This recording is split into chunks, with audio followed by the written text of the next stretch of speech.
Hello everyone, welcome back. So today's video topic is if the microphone is not working or if your mic is not working on your Android mobile phone. In this video we are going to fix this. First, disable if there is any Bluetooth device connected with your Android mobile phone, and after that restart your system. So disable the Bluetooth and after that restart your system and check. This is your first step. Now move on to the second step you can try. Open settings on your Android mobile phone. Go to settings. After that, click on this apps option. This will show you all the applications I have in my system. So search for application called phone. This is the app name, phone. Click on it. After that, force stop this application. Click on force stop. Then go to storage option. Click on storage. After that, click on clear cache.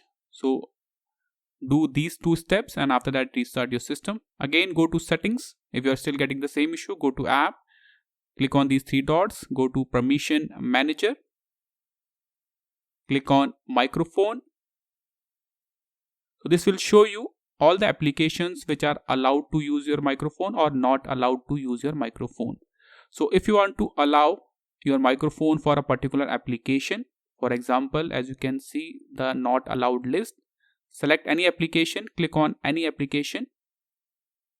Then you can easily give the permission of your microphone. Click on it, allow only while using the app, and this will give the microphone permission for this particular application.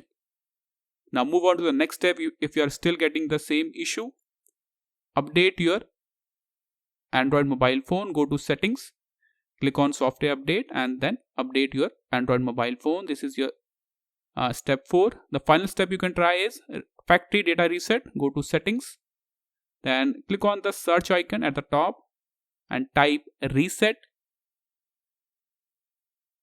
Then click on reset.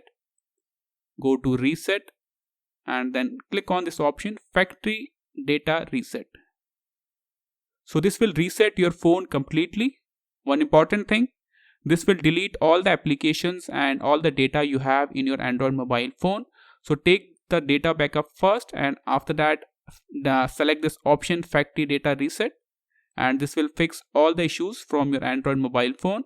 This is all for the video. Thank you.